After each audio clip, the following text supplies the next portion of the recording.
TVN ਦੇਖਣ ਵਾਲੇ ਸਮੁੱਚੇ ਦਰਸ਼ਕਾਂ ਨੂੰ ਦਵਿੰਦਰ ਸਿੰਘ ਬੈਨੀਪਾਲ ਵੱਲੋਂ ਪਿਆਰ ਅਤੇ ਸਤਿਕਾਰ ਸਹਿਤ ਸਤਿ ਸ਼੍ਰੀ ਅਕਾਲ। ਦਾ ਬੈਨੀਪਾਲ ਸ਼ੋਅ ਵਿੱਚ ਤੁਹਾਡਾ ਸਭਨਾਂ ਦਾ ਨਿੱਘਾ ਸਵਾਗਤ। ਆਓ ਦੋਸਤੋ ਕੁਝ ਖਬਰਾਂ ਦੀ ਸਾਰ ਲਈਏ। ਸਭ ਤੋਂ ਪਹਿਲਾਂ ਸੰਖੇਪ ਦੇ ਵਿੱਚ ਉਹ ਜਾਣਕਾਰੀ ਤੁਹਾਡੇ ਨਾਲ ਸਾਂਝੀ ਕਰਾਂ ਕਿ ਕਿਹੜੀਆਂ ਖਬਰਾਂ ਨੂੰ ਅੱਜ ਦੇ ਇਸ ਪ੍ਰੋਗਰਾਮ ਵਿੱਚ ਆਧਾਰ ਬਣਾਇਆ ਜਾਏਗਾ। ਟਾਈਮ ਮੈਗਜ਼ੀਨ ਦੇ ਮੁੱਖ ਪੰਨੇ ਤੇ ਭਾਰਤ ਦਾ ਦਰਦਨਾਕ ਮੰਜ਼ਰ। ਭਾਰਤ ਦੁਨੀਆ ਦਾ ਸਭ ਤੋਂ ਵੱਧ ਕਰੋਨਾ ਪੀੜਤ ਮੁਲਕ। ਅਮਰੀਕਾ ਨੇ ਭਾਰਤ ਤੋਂ ਆਉਣ ਵਾਲੇ ਯਾਤਰੀਆਂ ਤੇ ਕੀਤਾ ਪਾਬੰਦੀ ਦਾ ਐਲਾਨ। ਓਨਟਾਰੀਓ ਦੇ ਮੁੱਖ ਮੰਤਰੀ ਫੋਰਡ ਨੇ ਅੰਤਰਰਾਸ਼ਟਰੀ ਵਿਦਿਆਰਥੀਆਂ ਤੇ ਪਾਬੰਦੀ ਲਗਾਉਣ ਦੀ ਕੀਤੀ ਮੰਗ। ਕੈਨੇਡਾ ਵਿਖੇ ਡਰੱਗ ਤਸਕਰੀ ਕਰਨ ਦੇ ਦੋਸ਼ ਹੇਠ ਕੈਲੀਫੋਰਨੀਆ ਦਾ ਪੰਜਾਬੀ ਜੋੜਾ ਦੋਸ਼ੀ ਕਰਾਰ। ਕਰੋਨਾ ਦਾ ਖੌਫ, 1.5 ਸਾਲਾ ਬੱਚਾ ਮਾਂ ਦੀ ਲਾਸ਼ ਕੋਲ 2 ਦਿਨ ਰੋਂਦਾ ਰਿਹਾ, ਨਹੀਂ ਲਈ ਕਿਸੇ ਨੇ ਸਾਰ। ਦੀਪ ਸਿੱਧੂ ਨੇ ਦਰਬਾਰ ਸਾਹਿਬ ਨਤਮਸਤਕ ਹੋ ਕੇ ਕੀਤਾ ਵੱਡਾ ਐਲਾਨ। ਪੰਜਾਬੀ ਦੇ ਮਸ਼ਹੂਰ ਗੀਤਕਾਰ ਮੀਤ ਮਾਜਰੀਵਾਲਾ ਨਹੀਂ ਰਹੇ ਅਤੇ ਕਈ ਹੋਰ ਖਬਰਾਂ। ਦੋਸਤੋ, ਇਹ ਕੁਝ ਖਬਰਾਂ ਨੇ ਜਿਨ੍ਹਾਂ ਨੂੰ ਆਧਾਰ ਬਣਾਵਾਂਗੇ, ਜਿਨ੍ਹਾਂ ਦੇ ਉੱਤੇ ਵਿਸਥਾਰ ਨਾਲ ਗੱਲਬਾਤ ਕਰਾਂਗੇ, ਜਿਨ੍ਹਾਂ ਦੇ ਉੱਤੇ ਕੋਸ਼ਿਸ਼ ਰਹੇ ਕਿ ਬਣਦੀਆਂ ਸਰਦੀਆਂ ਟਿੱਪਣੀਆਂ ਵੀ ਕੀਤੀਆਂ ਜਾਣ। ਤੇ ਨਾਲ ਤੁਹਾਨੂੰ ਸਭਨਾਂ ਨੂੰ ਬੇਨਤੀ ਇਹ ਹੈ ਕਿ ਜੇਕਰ ਹਾਲੇ ਤੱਕ ਤੁਸੀਂ ਆਪਣੇ ਇਸ ਚੈਨਲ ਨੂੰ ਸਬਸਕ੍ਰਾਈਬ ਨਹੀਂ ਕੀਤਾ ਤਾਂ ਕਿਰਪਾ ਕਰਕੇ ਸਬਸਕ੍ਰਾਈਬ ਕਰਕੇ ਨੋਟੀਫਿਕੇਸ਼ਨ ਵਾਲੀ ਘੰਟੀ ਜ਼ਰੂਰ ਔਨ ਕਰ ਲੈਣੀ ਜੀ, ਤਾਂ ਕਿ ਸਮੇਂ ਸਿਰ ਤੁਹਾਨੂੰ ਪਤਾ ਲੱਗੇ ਕਿ ਕਦੋਂ ਆਪਣਾ ਇਹ ਪ੍ਰੋਗਰਾਮ ਅਪਲੋਡ ਹੋ ਚੁੱਕਿਆ ਤੇ ਕਦੋਂ ਲਾਈਵ ਪ੍ਰੋਗਰਾਮ ਅਸੀਂ ਸ਼ੁਰੂ ਕਰਦੇ ਹਾਂ। ਵੈਸੇ ਲਾਈਵ ਪ੍ਰੋਗਰਾਮ ਦੇ ਸਮੇਂ ਦਾ ਵੀ ਤੁਹਾਨੂੰ ਇੱਕ ਵਾਰੀ ਚੇਤਾ ਕਰਵਾ ਦਿਆਂ ਕਿ ਵੈਨਕੂਵਰ ਦੇ ਸਮੇਂ ਦੇ ਮੁਤਾਬਕ ਸਵੇਰ ਦੇ 7 ਵਜੇ, ਟੋਰਾਂਟੋ ਦੇ ਸਮੇਂ ਮੁਤਾਬਕ ਸਵੇਰ ਦੇ 10 ਵਜੇ, ਜਦੋਂ ਕਿ ਪੰਜਾਬ ਦੇ ਵਿੱਚ ਸ਼ਾਮ ਦੇ 7:30 ਵਜੇ ਆਪਣਾ ਪ੍ਰੋਗਰਾਮ ਪੰਜਾਬ ਬੋਲਦਾ ਰੋਜ਼ਾਨਾ ਹਫ਼ਤੇ ਦੇ 7 ਹੀ ਦਿਨ ਸ਼ੁਰੂ ਹੁੰਦਾ ਹੈ। ਆਓ ਹੁਣ ਖਬਰਾਂ ਵੱਲ ਨੂੰ ਵਧੀਏ। ਕੋਵਿਡ ਨੇ ਇੰਡੀਆ ਝੰਬ ਕੇ ਰੱਖ ਦਿੱਤਾ ਹੈ। ਮਹਾਮਾਰੀ ਦੀ ਲਹਿਰ ਇਸ ਕਦਰ ਫੈਲ ਗਈ ਹੈ ਕਿ ਸਾਹਮਣਾ ਕਰਨਾ ਮੁਸ਼ਕਲ ਹੋ ਰਿਹਾ ਹੈ। ਬੀਤੇ ਲਗਭਗ ਕਈ ਦਿਨਾਂ ਤੋਂ ਲਗਾਤਾਰ 3 ਲੱਖ ਤੋਂ ਜ਼ਿਆਦਾ ਮਾਮਲੇ ਨੋਟ ਕੀਤੇ ਜਾ ਰਹੇ ਨੇ। ਹਾਲਾਂਕਿ ਇਹ ਉਹ ਅੰਕੜੇ ਹੈ ਜਿਹੜੇ ਅਧਿਕਾਰਤ ਤੌਰ ਤੇ ਜਾਰੀ ਕੀਤੇ ਜਾ ਰਹੇ ਹੈ। ਕੁਝ ਸ਼ਹਿਰਾਂ ਵਿੱਚ, ਕੁਝ ਹਸਪਤਾਲਾਂ ਦੇ ਵਿੱਚ ਬੈੱਡ ਤੇ ਆਕਸੀਜਨ ਦੀਆਂ ਕਿੱਲਤ ਦੀਆਂ ਖਬਰਾਂ ਆਮ ਹੋ ਗਈਆਂ ਨੇ। ਹੁਣ ਤੱਕ ਕਈ ਮੁਲਕ ਨੇ ਜਿਹੜੇ ਭਾਰਤ ਨੂੰ ਮਦਦ ਪਹੁੰਚਾ ਚੁੱਕੇ ਨੇ ਜਾਂ ਪਹੁੰਚਾ ਰਹੇ ਨੇ। ਪਰ ਇਸੇ ਹੀ ਲੜੀ ਦੇ ਵਿੱਚ ਅਮਰੀਕਾ ਦਾ ਇੱਕ ਪ੍ਰਸਿੱਧ ਮੈਗਜ਼ੀਨ ਹੈ ਟਾਈਮ ਮੈਗਜ਼ੀਨ। ਟਾਈਮ ਮੈਗਜ਼ੀਨ ਦੇ ਮੁੱਖ ਪੰਨੇ ਤੇ ਤਸਵੀਰ ਦਾ ਛਪਣਾ ਆਪਣੇ ਆਪ ਦੇ ਵਿੱਚ ਇੱਕ ਬਹੁਤ ਵੱਡੀ ਗੱਲ ਹੈ। ਟਾਈਮ ਮੈਗਜ਼ੀਨ ਦੇ ਕਵਰ ਪੇਜ ਦੇ ਉੱਤੇ ਭਾਰਤ ਦੀ ਤਰਾਸਦੀ ਇਸ ਵਕਤ ਛਾਪੀ ਗਈ ਹੈ। ਸੰਕਟ ਵਿੱਚ ਭਾਰਤ ਹੈਡਿੰਗ ਇਹ ਹੈ ਤੇ ਤਸਵੀਰ ਜਿਹੜੀ ਮੁੱਖ ਪੇਜ ਤੇ ਛਪੀ ਹੈ ਟਾਈਮ ਮੈਗਜ਼ੀਨ ਤੇ, ਸ਼ਮਸ਼ਾਨ ਘਾਟ ਦਿਖਾਇਆ ਗਿਆ ਤੇ ਉੱਥੇ ਬਲਦੀਆਂ ਚਿਖਾਵਾਂ ਦਿਖਾਈਆਂ ਗਈਆਂ ਨੇ। ਦਰਦਨਾਕ ਮਾਹੌਲ ਦੀ ਕਹਾਣੀ ਸੁਣਾ ਰਿਹਾ ਹੈ ਟਾਈਮ ਮੈਗਜ਼ੀਨ ਦਾ ਮੁੱਖ ਪੰਨਾ। ਮੈਗਜ਼ੀਨ ਲਈ ਨੈਨਾ ਬਾਜੇਕਲ ਨੇ ਕਵਰ ਸਟੋਰੀ ਵਿੱਚ ਲਿਖਿਆ, ਭਾਰਤੀ ਸਿਹਤ ਵਿਵਸਥਾ ਢਹਿ ਢੇਰੀ ਹੋਣ ਦੀ ਕਗਾਰ ਤੇ। ਭਾਰਤ ਦੇ ਹਸਪਤਾਲਾਂ ਵਿੱਚ ਆਕਸੀਜਨ, ਵੈਂਟੀਲੇਟਰਸ ਅਤੇ ਬੈੱਡਾਂ ਦੀ ਕਮੀ। ਭਾਰਤੀ ਰੈਮਡੇਸਿਵਿਰ ਦੇ ਪਿੱਛੇ ਭੱਜ ਰਹੇ ਨੇ, ਜਿਸ ਨਾਲ ਕੀਮਤਾਂ ਦੇ ਵਿੱਚ ਲਗਾਤਾਰ ਵਾਧਾ ਤੇ ਕਾਲਾ ਬਾਜ਼ਾਰੀ, ਚੋਰ ਬਾਜ਼ਾਰੀ ਦੀਆਂ ਲਗਾਤਾਰ ਖਬਰਾਂ ਮਿਲ ਰਹੀਆਂ ਨੇ। ਕੀਮਤਾਂ ਅਸਮਾਨੀ ਛੂਹ ਰਹੀਆਂ ਨੇ। ਲੈਬ ਦੇ ਵਾਧੇ, ਕੋਵਿਡ-19 ਟੈਸਟ ਨਿਪਟਾਉਣ ਦੇ ਵਾਸਤੇ ਉਹਨਾਂ ਨੂੰ ਥਾਂ ਨਹੀਂ ਮਿਲ ਰਹੀ। ਇਹ ਮਨੁੱਖੀ ਆਫਤ ਸਿਰਫ ਭਾਰਤ ਦੇ 1.4 ਅਰਬ ਲੋਕਾਂ ਲਈ ਨਹੀਂ, ਸਗੋਂ ਪੂਰੀ ਦੁਨੀਆ ਦੇ ਵਾਸਤੇ ਇਹ ਭਿਆਨਕ ਬਣ ਰਹੀ ਹੈ। ਕਿਉਂਕਿ ਭਾਰਤ ਦੀ ਆਬਾਦੀ ਕਰੇ ਤਾਂ ਕੀ ਕਰੇ। ਕਿਤੇ ਗਰੀਬੀ ਹੈ, ਕਿਤੇ ਸਾਧਨਾਂ ਦੀ ਕਮੀ ਹੈ, ਕਿਤੇ ਹਸਪਤਾਲ ਨੇ ਬੈੱਡਾਂ ਦੀ ਕਮੀ ਹੈ। ਹੁਣ ਤਾਂ ਵੱਡੇ ਵੱਡੇ ਲੋਕ ਹੱਥ ਖੜੇ ਕਰ ਰਹੇ ਹੈ। ਹਾਈ ਕੋਰਟ ਦਿੱਲੀ ਦੀ ਸੁਣਵਾਈ ਕਰ ਰਹੀ ਸੀ। ਮਾਨਯੋਗ ਜੱਜ ਨਾਲ ਸੁਣਵਾਈ ਕਰਦਾ ਇੱਕ ਵਕੀਲ ਰੋ ਪਿਆ। ਪਟੀਸ਼ਨ ਸੀ, ਵਰਚੁਅਲ ਸੁਣਵਾਈ ਹੋ ਰਹੀ ਸੀ। ਪੁੱਛਿਆ ਕਿ ਹੁਣ ਵੀ ਤੁਹਾਨੂੰ ਮਦਦ ਦੀ ਜ਼ਰੂਰਤ? ਉਹਨੇ ਧਾਹਾਂ ਮਾਰ ਕੇ ਆਖਿਆ, ਨਹੀਂ ਹੁਣ ਮਦਦ ਦੀ ਜ਼ਰੂਰਤ ਨਹੀਂ, ਮੇਰਾ ਜੀਜਾ ਮਰ ਚੁੱਕਿਆ ਹੈ। ਇਹਦੇ ਤੋਂ ਬਾਅਦ ਮਾਨਯੋਗ ਜੱਜ ਵੀ ਨਿਰਾਸ਼ਾ ਦੇ ਆਲਮ ਵਿੱਚ ਡੁੱਬੇ ਦੇਖੇ। ਕਿਤੇ ਕੋਈ MLA ਆਖ ਰਿਹਾ ਕਿ ਮੈਂ ਆਪਣੇ ਰਿਸ਼ਤੇਦਾਰ ਨੂੰ ਬੈੱਡ ਨਹੀਂ ਦਵਾ ਸਕਿਆ। ਪਰ ਇਹ ਹੋਣਾ ਵੀ ਨਹੀਂ ਚਾਹੀਦਾ ਕਿ ਇੱਕ ਅਮੀਰ ਬੰਦਾ ਬੈੱਡ ਕਿਵੇਂ ਦਵਾ ਜਾਵੇ ਤੇ ਗਰੀਬ ਬੰਦੇ ਨੂੰ ਬੈੱਡ ਨਾ ਮਿਲੇ। ਹੋਣਾ ਤਾਂ ਇਹ ਚਾਹੀਦਾ ਕਿ ਫਸਟ ਕਮ ਫਸਟ ਸਰਵ, ਜਿਹੜਾ ਪਹਿਲਾਂ ਆ ਗਿਆ ਬੈੱਡ ਉਹਦਾ। ਪਰ ਫਿਰ ਵੀ VIP ਕਲਚਰ ਹੈ। ਪਰ ਅੱਜ ਵੱਡੇ ਵੱਡੇ ਵਜ਼ੀਰ, MLA MP ਇਹ ਮਹਿਸੂਸ ਕਰਨ ਲੱਗ ਪਏ ਆ ਕਿ ਬੈੱਡ ਨਹੀਂ ਮਿਲ ਰਹੇ, ਸਾਡੇ ਕਹੇ ਤੋਂ ਵੀ ਬੈੱਡ ਨਹੀਂ ਮਿਲ ਰਹੇ। ਤੇ ਅਗਲੀ ਜਿਹੜੀ ਖਬਰ ਹੈ, ਜੇ ਅਮਰੀਕਾ ਵਿੱਚ ਰਹਿੰਦੇ ਹੋ, ਕੱਲ ਅਮਰੀਕੀ ਸਰਕਾਰ ਨੇ ਇੱਕ ਐਡਵਾਈਜ਼ਰੀ ਜਾਰੀ ਕੀਤੀ ਸੀ ਕਿ ਭਾਰਤ ਦੀ ਯਾਤਰਾ ਨਾ ਕੀਤੀ ਜਾਵੇ। ਜੇ ਭਾਰਤ ਵਿੱਚ ਗਏ ਹੋਏ ਹੋ, ਇੰਡੀਆ ਵਿੱਚ ਗਏ ਹੋਏ ਤਾਂ ਛੇਤੀ ਵਾਪਸ ਆ ਜਾਵੋ। ਪਰ ਅੱਜ ਅਮਰੀਕਾ ਨੇ ਭਾਰਤ ਤੋਂ ਆਉਣ ਵਾਲੇ ਯਾਤਰੀਆਂ ਤੇ ਪਾਬੰਦੀ ਦਾ ਐਲਾਨ ਕਰ ਦਿੱਤਾ ਹੈ, ਕਿਉਂਕਿ ਇੰਡੀਆ ਦੇ ਵਿੱਚ ਕਹਿਰ ਕਰੋਨਾ ਦਾ ਲਗਾਤਾਰ ਵਧਦਾ ਜਾ ਰਿਹਾ ਹੈ। ਰੋਜ਼ਾਨਾ ਜਿੱਥੇ ਲੱਖਾਂ ਦੀ ਗਿਣਤੀ ਵਿੱਚ ਮਰੀਜ਼ ਆਉਂਦੇ ਨੇ, ਉੱਥੇ ਸੈਂਕੜਿਆਂ ਦੀ ਗਿਣਤੀ ਦੇ ਵਿੱਚ ਮੌਤਾਂ ਵੀ ਹੋ ਰਹੀਆਂ ਨੇ।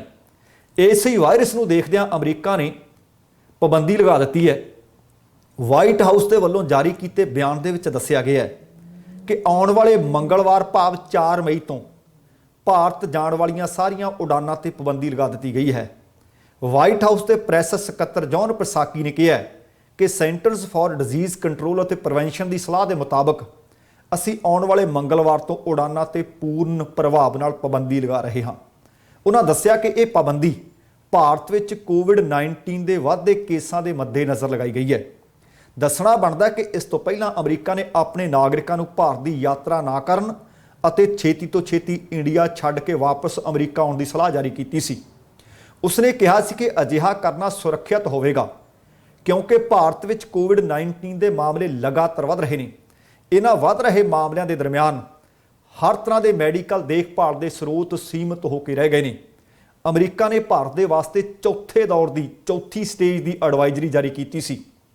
ਵਿਦੇਸ਼ ਵਿਭਾਗ ਦੇ ਵੱਲੋਂ ਜਾਰੀ ਕੀਤੀ ਜਾਣ ਵਾਲੀ ਇਹ ਸਭ ਤੋਂ ਉੱਚ ਪੱਧਰ ਦੀ ਐਡਵਾਈਜ਼ਰੀ ਹੁੰਦੀ ਹੈ। ਵਿਦੇਸ਼ ਵਿਭਾਗ ਨੇ ਟਵੀਟ ਕੀਤਾ ਕਿ ਭਾਰਤ ਛੱਡਣ ਦੀ ਇੱਛਾ ਰੱਖਣ ਵਾਲੇ ਅਮਰੀਕੀ ਨਾਗਰਿਕਾਂ ਨੂੰ ਹਾਲੇ ਮੁਹੱਈਆ ਕਮਰਸ਼ੀਅਲ ਬਦਲਾਂ ਦੀ ਵਰਤੋਂ ਕਰਨੀ ਚਾਹੀਦੀ ਹੈ। ਅਮਰੀਕਾ ਲਈ ਰੋਜ਼ਾਨਾ ਚੱਲਣ ਵਾਲੀਆਂ ਉਡਾਨਾਂ ਪੈਰਿਸ ਅਤੇ ਫਰੈਂਕਫਰਟ ਤੋਂ ਹੋ ਕੇ ਆ ਰਹੀਆਂ ਨੇ। ਉਹਨਾਂ ਨੇ ਆਖਿਆ ਸੀ ਕਿ ਜਿਹੜੀ ਜਿਹਨੂੰ ਫਲਾਈਟ ਮਿਲਦੀ ਹੈ ਉਹ ਛੇਤੀ ਅਮਰੀਕਾ ਵਾਪਸ ਆਵੇ। ਪਰ ਅੱਜ ਉਸ ਤੋਂ ਅਗਲੀ ਪਾਬੰਦੀ 4 ਮਈ ਤੋਂ ਭਾਰਤ ਤੋਂ ਆਉਣ ਵਾਲੇ ਯਾਤਰੀਆਂ ਤੇ ਪਾਬੰਦੀ ਦਾ ਐਲਾਨ। ਸੋ ਅਗਲੀ ਖਬਰ, ਇਹ ਤਾਂ ਅਮਰੀਕਾ ਨੇ ਪਾਬੰਦੀ ਦਾ ਐਲਾਨ ਕੀਤਾ ਹੈ ਤੇ ਇੱਧਰ ਕੈਨੇਡਾ ਦਾ ਸਭ ਤੋਂ ਵੱਡਾ ਸੂਬਾ ਆਪਾਂ ਆਖ ਸਕਦੇ ਹਾਂ, ਆਬਾਦੀ ਸਭ ਤੋਂ ਵੱਧ ਓਨਟੇਰੀਓ ਦੀ ਹੈ। ਓਨਟੇਰੀਓ ਦੇ ਵਿੱਚ ਸਰਕਾਰ ਹੈ ਡਗ ਫੋਰਡ ਦੀ। ਡਗ ਫੋਰਡ ਸਰਕਾਰ ਨੇ ਟਰੂਡੋ ਸਰਕਾਰ ਤੋਂ ਭਾਵ ਇੱਥੋਂ ਦੀ ਕੇਂਦਰ ਆਖੀ ਜਾਂ ਫੈਡਰਲ ਸਰਕਾਰ ਤੋਂ ਇੱਕ ਮੰਗ ਰੱਖੀ ਹੈ। ਪ੍ਰਧਾਨ ਮੰਤਰੀ ਜਸਟਿਨ ਟਰੂਡੋ ਦਾ ਕਹਿਣਾ ਹੈ ਕਿ ਫੈਡਰਲ ਸਰਕਾਰ ਓਨਟੇਰੀਓ ਸਰਕਾਰ ਦੀ ਮੰਗ ਤੇ ਗੌਰ ਕਰ ਰਹੀ ਹੈ ਕਿ ਓਨਟੇਰੀਓ ਦੇ ਵਿੱਚ ਪਹੁੰਚ ਰਹੇ ਅੰਤਰਰਾਸ਼ਟਰੀ ਵਿਦਿਆਰਥੀਆਂ ਤੇ ਪਾਬੰਦੀ ਲਗਾਈ ਜਾਵੇ ਜਾਂ ਨਾ। ਉਹਨਾਂ ਕਿਹਾ ਕਿ ਫੈਡਰਲ ਸਰਕਾਰ ਦਾ ਭਾਵ ਟਰੂਡੋ ਸਰਕਾਰ ਦਾ ਫਿਲਹਾਲ ਅਜਿਹਾ ਫੈਸਲਾ ਲੈਣ ਦਾ ਕੋਈ ਵਿਚਾਰ ਨਹੀਂ, ਪਰ ਉਹਨਾਂ ਕਿਹਾ ਕਿ ਓਨਟੇਰੀਓ ਦੇ ਨਾਲ ਮਿਲ ਕੇ ਇਸ ਉੱਤੇ ਗੌਰ ਜ਼ਰੂਰ ਕੀਤਾ ਜਾ ਰਿਹਾ ਹੈ। ਪ੍ਰਧਾਨ ਮੰਤਰੀ ਟਰੂਡੋ ਨੇ ਦੱਸਿਆ ਕਿ ਓਨਟੇਰੀਓ ਦੇ ਪ੍ਰੀਮੀਅਰ ਭਾਵ ਮੁੱਖ ਮੰਤਰੀ ਡਗ ਫੋਰਡ ਨੇ ਇਹ ਮੰਗ ਕੀਤੀ ਹੈ ਕਿ ਰਾਤ ਦੀ ਫਸਟ ਮਿਨਿਸਟਰ ਬੈਠਕ ਵਿੱਚ ਇਹ ਮੰਗ ਰੱਖ ਦਿੱਤੀ ਸੀ। ਓਨਟੇਰੀਓ ਨੇ ਫੈਡਰਲ ਸਰਕਾਰ ਨੂੰ ਇਹ ਵੀ ਮੰਗ ਕੀਤੀ ਕਿ ਜ਼ਮੀਨੀ ਯਾਤਰਾ ਸੰਬੰਧੀ ਬਾਰਡਰ ਟੱਪਣ ਵਾਲਿਆਂ ਤੇ ਵੀ 3 ਦਿਨ ਦੇ ਹੋਟਲ ਕੁਆਰੰਟੀਨ ਦੇ ਐਕਟ ਲਾਗੂ ਕੀਤੇ ਜਾਣ। ਹਾਲਾਂਕਿ ਪ੍ਰਧਾਨ ਮੰਤਰੀ ਦਾ ਕਹਿਣਾ ਹੈ ਕਿ ਸਰਹੱਦਾਂ ਤੇ ਪਹਿਲਾਂ ਹੀ ਸਖਤ ਗਾਈਡਲਾਈਨਸ ਦੀ ਪਾਲਣਾ ਕੀਤੀ ਤੇ ਕਰਵਾਈ ਜਾ ਰਹੀ ਹੈ। ਉਹਨਾਂ ਕਿਹਾ ਕਿ ਕਿਸੇ ਵੀ ਲੈਂਡ ਕ੍ਰੋਸਿੰਗ ਤੇ ਪਹੁੰਚ ਕਰਨ ਵਾਲਿਆਂ ਨੂੰ ਆਪਣੇ 72 ਘੰਟਿਆਂ ਵਿਚਾਲੇ ਦੇ -19 ਕੋਵਿਡ-19 ਦੇ ਜਿਹੜੇ ਨਤੀਜੇ ਨੇ ਉਹ ਦਿਖਾਉਣੇ ਜ਼ਰੂਰੀ ਆ, ਭਾਵ ਰਿਪੋਰਟ ਨੈਗੇਟਿਵ ਦਿਖਾਉਣੀ ਲਾਜ਼ਮੀ ਆ। ਉਹਨਾਂ ਕਿਹਾ ਕਿ ਇਸ ਤੋਂ ਇਲਾਵਾ 2 ਹਫ਼ਤੇ ਲਈ ਕੁਆਰੰਟੀਨ ਕਰਨਾ ਵੀ ਲਾਜ਼ਮੀ ਕਰਾਰ ਪਹਿਲਾਂ ਹੀ ਦਿੱਤਾ ਹੋਇਆ। ਪਰ ਦੇਖਦੇ ਹਾਂ ਕਿ ਜਿਹੜੀ ਓਨਟੇਰੀਓ ਸਰਕਾਰ ਦੇ ਮੁੱਖ ਮੰਤਰੀ ਡਗ ਫੋਰਡ ਨੇ ਮੰਗ ਕੀਤੀ ਹੈ ਕਿ ਅਸੀਂ ਨਹੀਂ ਚਾਹੁੰਦੇ ਕਿ ਕੋਈ ਇੰਟਰਨੈਸ਼ਨਲ ਸਟੂਡੈਂਟ ਇਸ ਵਕਤ ਓਨਟੇਰੀਓ ਸੂਬੇ ਵਿੱਚ ਆਵੇ, ਪਰ ਟਰੂਡੋ ਸਰਕਾਰ ਨੇ ਹਾਲੇ ਉਹਨਾਂ ਦੀ ਇਸ ਮੰਗ ਦੇ ਉੱਤੇ ਹਾਮੀ ਨਹੀਂ ਭਰੀ, ਪਰ ਵਿਚਾਰ ਚਰਚਾ ਜ਼ਰੂਰ ਸ਼ੁਰੂ ਹੋ ਗਈ ਹੈ। ਆਉਣ ਵਾਲੇ ਦਿਨਾਂ ਵਿੱਚ ਵੇਖਦੇ ਹਾਂ ਕਿ ਇਹ ਮੰਗ ਉਹਨਾਂ ਦੀ ਮੰਨ ਲਈ ਜਾਂਦੀ ਹੈ ਜਾਂ ਫਿਰ ਠੁਕਰਾ ਦਿੱਤੀ ਜਾਂਦੀ ਹੈ। ਅਗਲੀ ਖਬਰ ਖਾਸ ਕਰਕੇ ਪੰਜਾਬੀ ਭਾਈਚਾਰੇ ਵਾਸਤੇ ਨਮੋਸ਼ੀ ਦੀ ਹੈ। ਕੈਲੀਫੋਰਨੀਆ ਦਾ ਇੱਕ ਪੰਜਾਬੀ ਜੋੜਾ ਹੈ, ਡਰੱਗ ਤਸਕਰੀ ਦੇ ਵਿੱਚ ਫੜਿਆ ਗਿਆ ਸੀ, ਪਰ ਉਦੋਂ ਦਾ ਇਹਨਾਂ ਤੇ ਕੇਸ ਚੱਲ ਰਿਹਾ ਸੀ, ਪਰ ਹੁਣ ਇਹ ਦੋਸ਼ੀ ਕਰਾਰ ਦੇ ਦਿੱਤੇ ਗਏ ਹੈ। ਤੁਸੀਂ ਦੇਖੋ ਕਿ ਕਈ ਵਾਰੀ ਹੁੰਦੀ ਹੈ ਕਿ ਘਰ ਪਤਾ ਹੀ ਨਹੀਂ ਹੁੰਦਾ ਕਿ ਸਾਡਾ ਮੁੰਡਾ ਜਾਂ ਸਾਡਾ ਪੁੱਤ ਜਾਂ ਸਾਡਾ ਜਵਾਨ ਜਵਾਈ ਜਾਂ ਕੋਈ ਹੋਰ ਕੋਈ ਵੀ ਬੰਦਾ ਪਤਾ ਹੀ ਨਹੀਂ ਹੁੰਦਾ ਕਿ ਇਸ ਵਕਤ ਕੰਮ ਕੀ ਕਰ ਰਿਹਾ ਹੈ। ਪਰ ਜੇ ਹਸਬੈਂਡ ਵਾਈਫ ਦੋਵੇਂ ਹੀ ਇਹ ਕੰਮ ਕਰਦੇ ਹੋਣ ਤਾਂ ਇੱਥੋਂ ਤੁਸੀਂ ਅੰਦਾਜ਼ਾ ਲਾ ਸਕਦੇ ਹੋ ਕਿ ਦੋਵਾਂ ਦੀ ਕਿੰਨੀ ਮਿਲੀ ਭੁਗਤ ਹੋਏਗੀ। ਸਾਡਾ ਇੱਥੇ ਕੈਨੇਡਾ ਦਾ ਸੂਬਾ ਪੈਂਦਾ ਅਲਬਰਟਾ। ਅਲਬਰਟਾ ਦੇ ਵਿੱਚ ਸਾਲ 2017 ਦੇ ਵਿੱਚ ਕੋਕੀਨ ਤਸਕਰੀ ਕਰਨ ਦੇ ਦੋਸ਼ ਹੇਠ ਕੈਲੀਫੋਰਨੀਆ ਦਾ ਇੱਕ ਪੰਜਾਬੀ ਜੋੜਾ ਉੱਥੋਂ ਦੀ ਅਦਾਲਤ ਨੇ ਦੋਸ਼ੀ ਕਰਾਰ ਦੇ ਦਿੱਤਾ ਹੈ। ਕੈਲੀਫੋਰਨੀਆ ਸੂਬੇ ਦੇ ਰਹਿਣ ਵਾਲੇ ਗੁਰਮਿੰਦਰ ਸਿੰਘ ਤੂਰ ਅਤੇ ਕਿਰਨਦੀਪ ਕੌਰ ਤੂਰ ਨੂੰ ਸਾਲ 2017 ਦੇ ਵਿੱਚ ਕੈਨੇਡਾ ਅਮਰੀਕਾ ਬਾਰਡਰ ਤੇ 100 ਕਿਲੋਗ੍ਰਾਮ ਕੋਕੇਨ ਸਮੇਤ ਗ੍ਰਿਫਤਾਰ ਕੀਤਾ ਗਿਆ ਸੀ।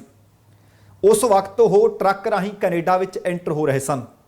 ਡਰੱਗ ਟਰੱਕ ਵਿੱਚੋਂ ਬਰਾਮਦ ਕੀਤੀ ਗਈ ਸੀ, ਜਿਸ ਦਾ ਮੁੱਲ ਉਸ ਵਕਤ ਭਾਵ 2017 ਵਿੱਚ 6 ਤੋਂ 8 ਮਿਲੀਅਨ ਡਾਲਰ ਦੱਸਿਆ ਗਿਆ ਸੀ।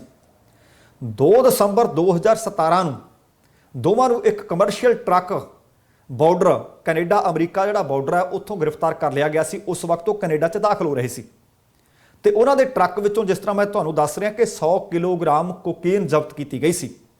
ਲਗਭਗ 3 ਸਾਲ ਤੱਕ ਇਹ ਅਦਾਲਤੀ ਕਾਰਵਾਈ ਚੱਲਦੀ ਰਹੀ ਤੇ ਅਦਾਲਤੀ ਕਾਰਵਾਈ ਦੇ ਵਿੱਚ ਦੋਵੇਂ ਹਸਬੈਂਡ ਵਾਈਫ ਦੋਸ਼ੀ ਕਰਾਰ ਦੇ ਦਿੱਤੇ ਗਏ ਹੈ।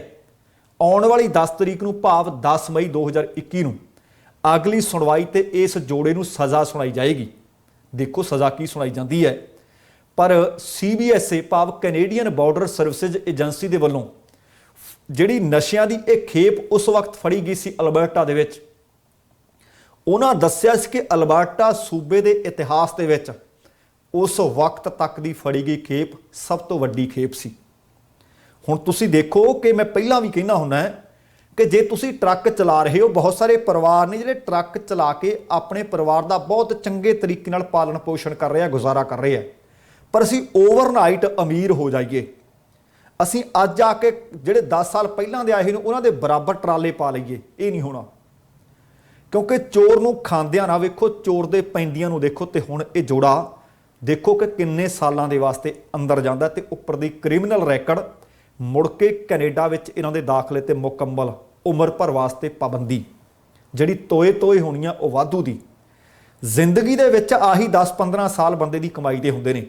ਇੰਨੇ ਵਰੇ ਇਹਨਾਂ ਨੇ ਜੇਲ੍ਹ ਦੀ ਕਾਲ ਕੋਠੜੀ ਦੇ ਵਿੱਚ ਬੈਠ ਕੇ ਬਿਤਾ ਦੇਣੇ ਆ।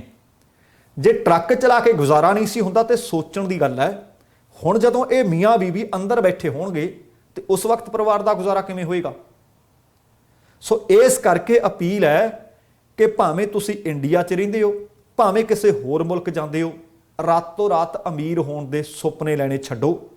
10 ਨੌਹਾਂ ਦੀ ਕਮਾਈ ਕਰਕੇ ਬਹੁਤ ਕੁਝ ਕਮਾਇਆ ਜਾ ਸਕਦਾ, ਬਣਾਇਆ ਜਾ ਸਕਦਾ ਹੈ।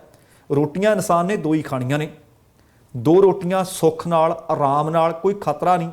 ਕੋਈ ਇਹ ਨਹੀਂ ਕਿ ਇੱਧਰੋਂ ਗੋਲੀ ਆਈ, ਕੋਈ ਇਹ ਨਹੀਂ ਕਿ ਇੱਧਰੋਂ ਗੋਲੀ ਆਈ।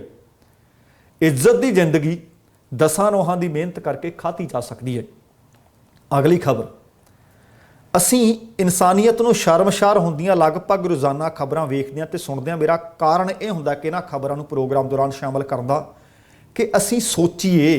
ਬੀਤੇ ਦਿਨੀ ਖਬਰ ਤੁਹਾਡੇ ਨਾਲ ਸਾਂਝੀ ਕੀਤੀ ਸੀ ਕਿ ਬਜ਼ੁਰਗ ਆਪਣੀ ਘਰਵਾਲੀ ਨੂੰ ਸਾਈਕਲ ਤੇ ਲੈ ਕੇ ਗਿਆ, ਪਿੰਡ ਦੇ ਲੋਕਾਂ ਨੇ ਮੋਢਾ ਨਹੀਂ ਸੀ ਦਿੱਤਾ।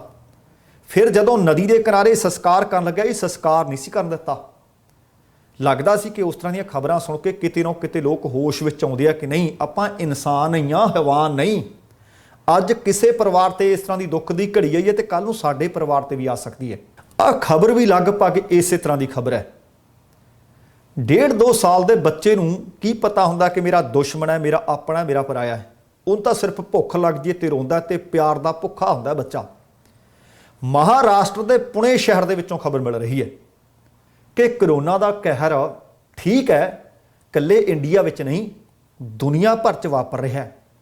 ਪਰ ਇਸ ਕਹਿਰ ਦੇ ਵਿਚਕਾਰ ਕਿਤੇ ਇਨਸਾਨੀਅਤ ਗੁੰਮ ਹੋ ਜਾਏ, ਇਹ ਗੱਲ ਸਮਝ ਤੋਂ ਪਰੇ ਦੀ ਹੈ। ਜਾਣਕਾਰੀ ਮਿਲੀ ਹੈ ਕਿ ਉੱਥੇ ਇੱਕ ਮਾਂ ਦੀ ਮੌਤ ਹੋ ਗਈ।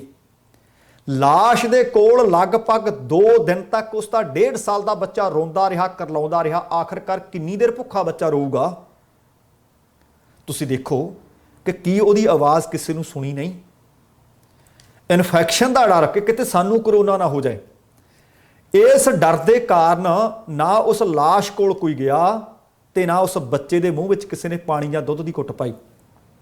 ਪੁਲਿਸ ਪਹੁੰਚੀ, ਜਨਾਨਾ ਪੁਲਿਸ ਦੇ 2 ਕਾਂਸਟੇਬਲ ਸੀ, 2 ਔਰਤਾਂ ਸੀ। ਉਹਨਾਂ ਨੇ ਫਿਰ ਬੱਚੇ ਨੂੰ ਇੱਕ ਮਾਂ ਦੀ ਜ਼ਿੰਮੇਵਾਰੀ ਨਿਭਾਈ। ਅਸਲ ਦੇ ਵਿੱਚ ਗੁਆਂਢ ਦੇ ਲੋਕਾਂ ਦੇ ਵੱਲੋਂ ਪਤਾ ਲੱਗਿਆ ਕਿ ਮ੍ਰਿਤਕ ਔਰਤ ਨੂੰ ਇਹ ਲੈ ਕੇ ਸ਼ੱਕ ਪ੍ਰਗਟਾ ਲਿਆ ਗਿਆ ਕਿ ਔਰਤ ਦੀ ਮੌਤ ਕੋਵਿਡ-19 ਕਾਰਨ ਹੋਈ ਹੈ। ਹਾਲਾਂਕਿ ਹਲੇ ਤੱਕ ਇਹ ਸਪਸ਼ਟ ਨਹੀਂ ਹੋ ਸਕਿਆ ਕਿ ਉਸ ਔਰਤ ਦੀ ਮੌਤ ਦਾ ਕਾਰਨ ਕਰੋਨਾ ਬਣਿਆ ਵੀ ਹੈ ਜਾਂ ਨਹੀਂ। पर बच्चे की जी रिपोर्ट की गई वो नैगेटिव आई है, बच्चे का टैसट नैगेटिव आया है। समय के सितम तो अणजान बच्चा, उन्होंने कोई पता नहीं कि मेरी माँ बोलती नहीं पर बुला रहा है, उन्होंने पल्ला फड़ फड़ खिंच रहा है कि माँ मेरी सौ गई, माँ मेरी सुत्ती पई है उठूगी। अणजान है बच्चा। मृतक माँ की लाश के कोल बैठा रोंदा रहा तो आखिरकार रोण की आवाज़ भी खामोश होंदी जा रही सी। 1.5 साल का मासूम बच्चा, गुआढ़ी कोई खबर नहीं लै रहा। जदों तक एक औरत की लाश के विचों बदबू ने परेशान नहीं किया गुआढ़ियों को, उन्नी देर तक प्रशासन को भी नहीं दसिया। फिर मकान मालक के फोन पर पुलिस उस थां ते पहुँचती है, बच्चे को गोद विच उठाउंदी है, तो फिर पुलिस स्टेशन के विचों आईयां 2 कॉन्स्टेबल जिन्हां दा नाम सुशीला गभाले अते रेखा वजे, उन्हां दोवां ने उस बच्चे की मां की जिम्मेवारी खुद निभाई। 1.5 साला बच्चे को करीब 2 दिनों तो जिहड़ा भुखा भी सी, प्यासा भी सी, रो रो के बिल्कुल खामोश हो चुकिया सी, उन्होंने पानी भी पिलाया, नभाया धवाया भी। करोना का डर इस कदर फैल जाएगा, इन्ने असीं डर जावांगे, इन्ने असीं बुझदिल है, इन्ने असीं डरपोक हाँ, कदे सोचा किसी ने?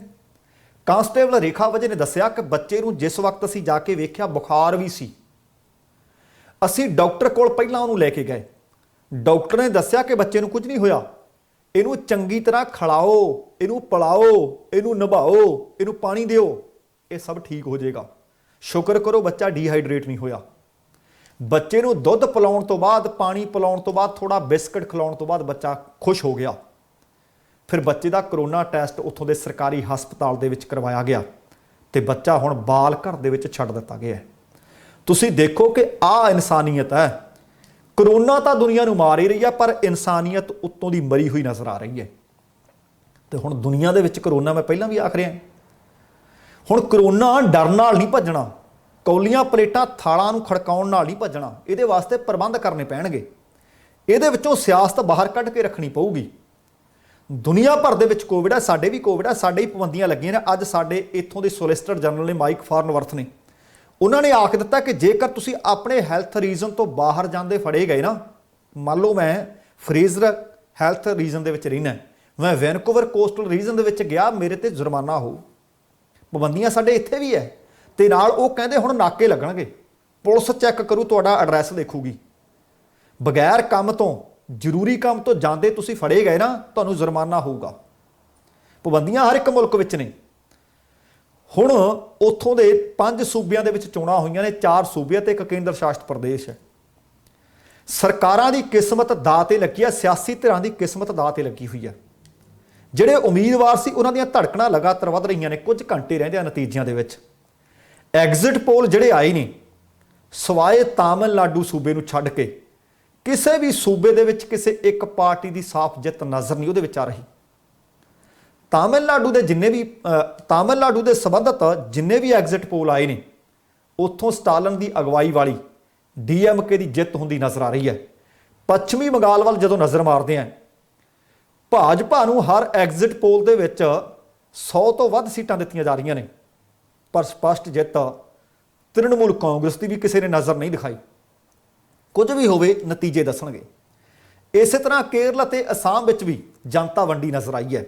सो उम्मीद की जा सकती है कि चोणां दे नतीजे आउण तो बाद सियासी लोक प्रतिनिधियों दीयां बोलियां लगणगीਆਂ, मुੱਲ लगूगा, दस बई तू साडी पार्टी की हमायत करनी है, किन्ने करोड़ लेना है, पौ बारां होणगीਆਂ बहुत सारिਆਂ ਦੀਆਂ। जे इंज बनदियां ने सरकारां तां समझो कि सरकारां बनन विच समा भी लगू, क्योंकि जोड़ तोड़ करनगे, खरीदो फरोख्त होਊगी।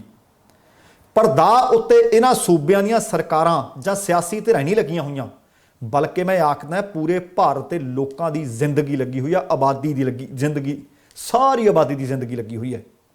क्योंकि इस प्रक्रिया तो बाद इन्हां सूबिਆਂ ਦੇ ਵਿੱਚ कोविड के फैलाਅ का असल सच सामने आना है।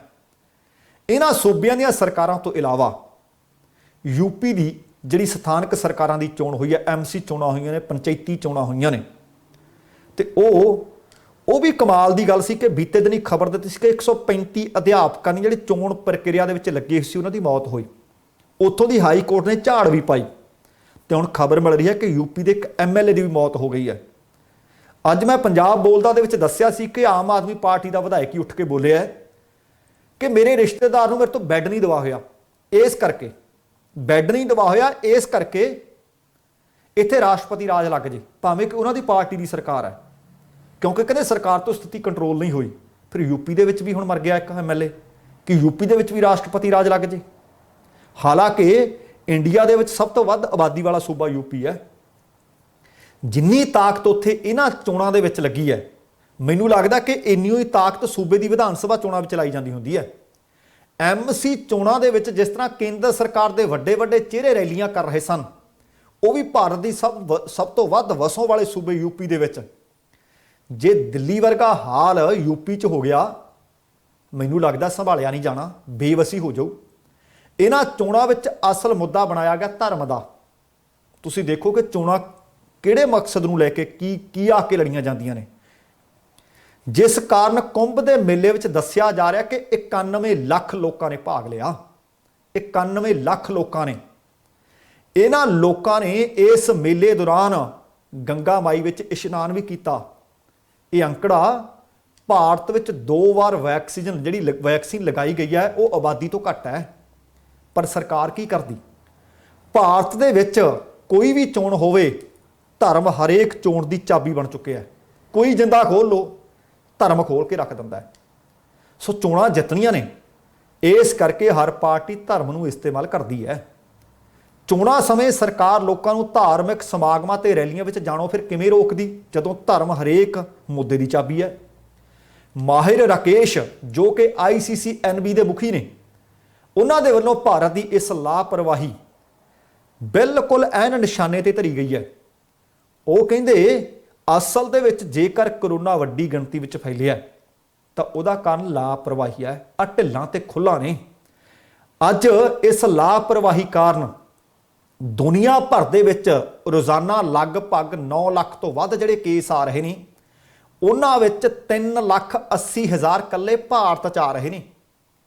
वो कहंदे तुसीं दुनिया के नक्शे नूं वेखो, सोचो कि दुनिया की 24% जमीन ते 40% केस आ रहे हैं, वो भारत च आ रहे हैं। कोविड-19 के कारण मरण वालियां दी गिणती लगातार वध रही है। संस्कार वास्ते पहली बारी हो रहा है कि शमशान घाटां विच लाइनां ने, ते किते शमशान घाट जवाब दे रहे हैं कि साडे कोले थां नहीं। डॉक्टर दस रहे हैं कि आउण वाले दिनां दे विच जेकर ये ठल ना पाई गई, भारत नूं 5 लाख ICU बैड चाहिए होणगे, 2 लाख नर्सां चाहिए होणगियां, 1.5 लाख होर वाधू डॉक्टर चाहिए होणगे।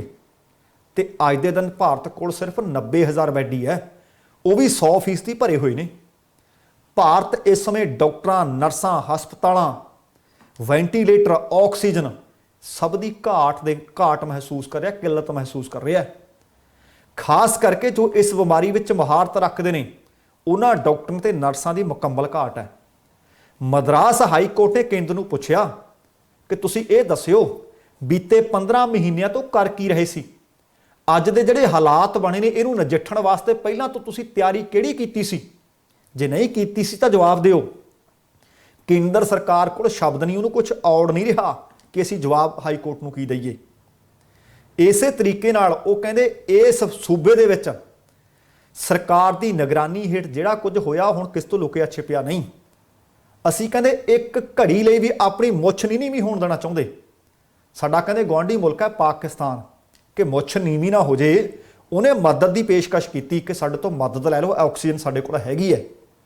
कहंदे नहीं मुੱਛ नीवी हो जू, पाकिस्तान तो नहीं लेना। पर जे पाकिस्तान तो मदद लै लई हुंदी तां घट्टो घट्ट पाकिस्तान पंजाब नाल लगदा है। बहुत सारे पंजाब के मरीजों की अज जान बची हुंदी, उन्हां दे घरां दे विच कीर नहीं ना पै रहे हुंदे।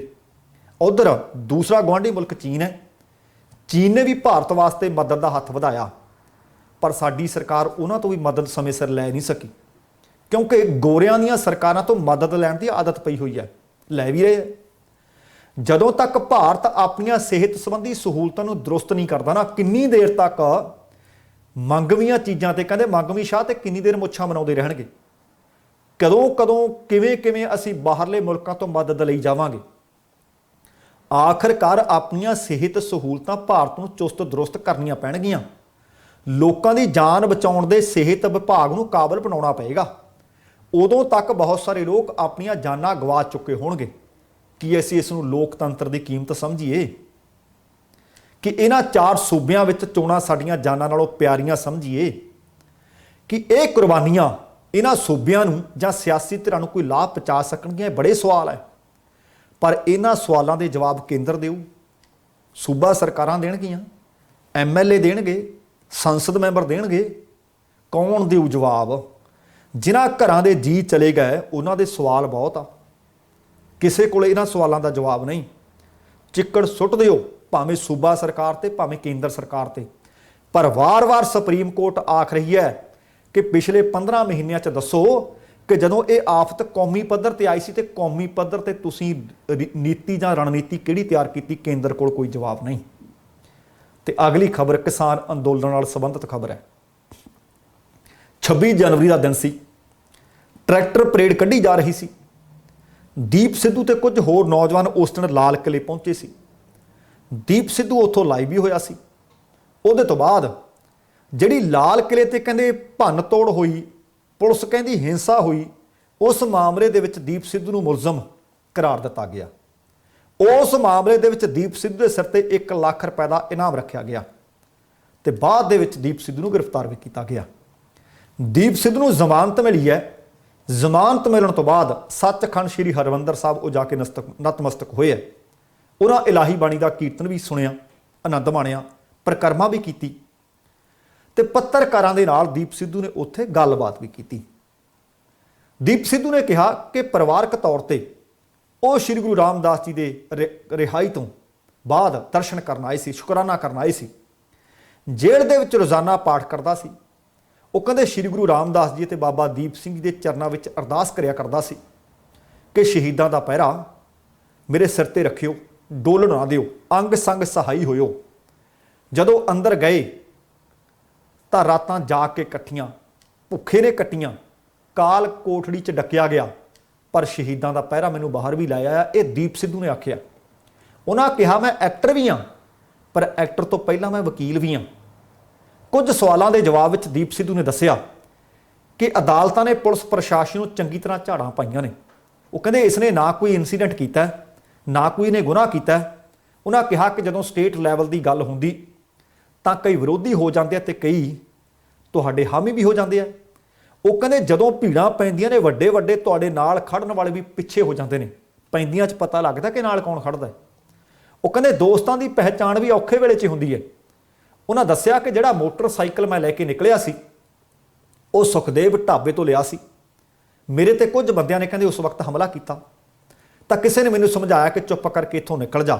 वो बंदे तो मेरे बदोबदी गल पै रहे सी ते मैं उत्थों फिर मोटरसाइकिल लैके भज्जिया, पर मेरे ते झूठे इल्ज़ाम लाए गए।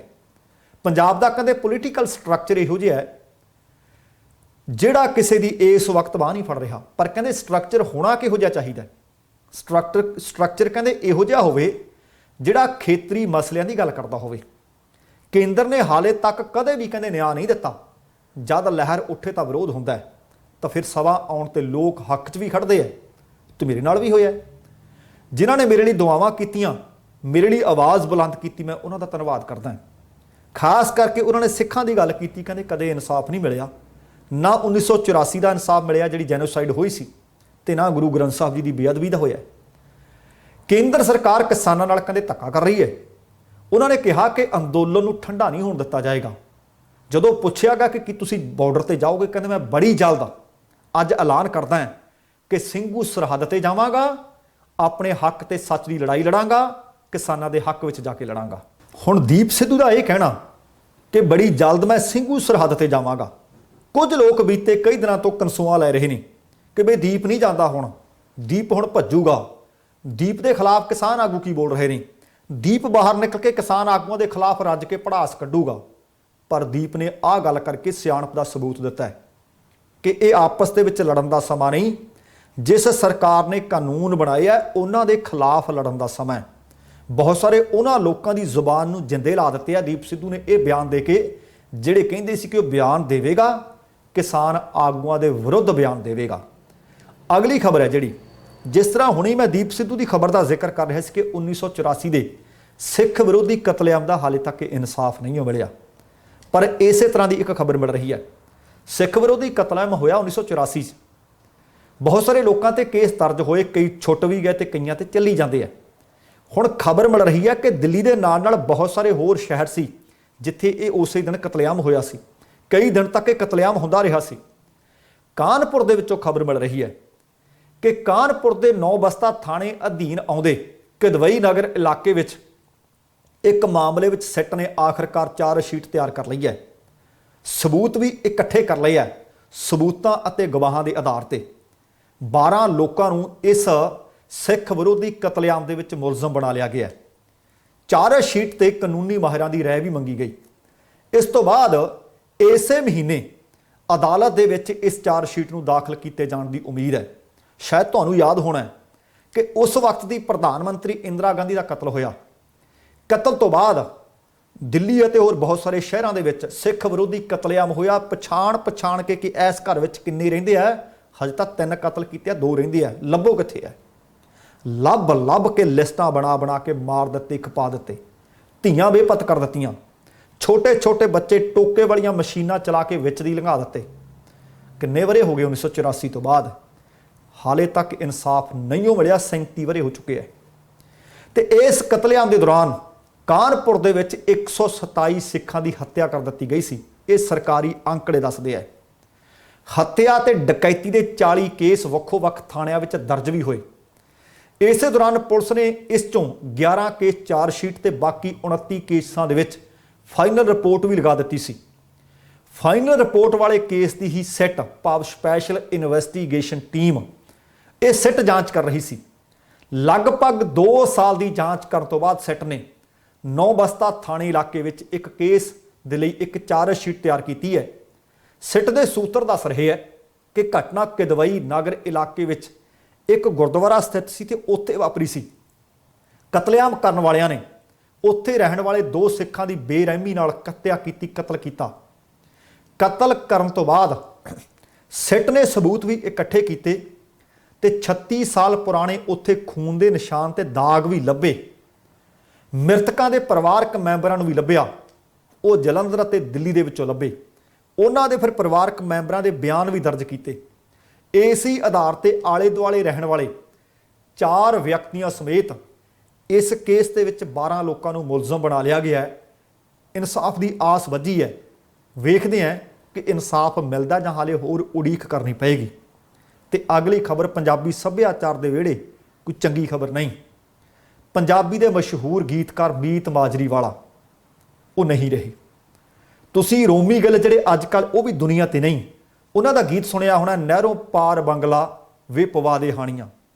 ਤੁਸੀਂ ਮਲਕਾ ਜੋਤੀ ਨੂੰ ਸੁਣਿਆ ਹੋਣਾ, ਖੀਰ ਬਦਾਮਾਂ ਵਾਲੀ। ਬਹੁਤ ਸਾਰੇ ਹਿੱਟ ਗੀਤ ਲਿਖੇ ਮੀਤ ਮਾਜਰੀ ਵਾਲੇ ਨੇ ਤੇ ਇਹਨਾਂ ਗੀਤਾਂ ਨੂੰ ਜਨਮ ਦੇਣ ਵਾਲਾ ਇਹ ਗੀਤਕਾਰ ਮੀਤ ਮਾਜਰੀ ਵਾਲਾ ਇਸ ਫਾਨੀ ਸੰਸਾਰ ਨੂੰ ਅਲਵਿਦਾ ਕਿਹਾ ਹੈ।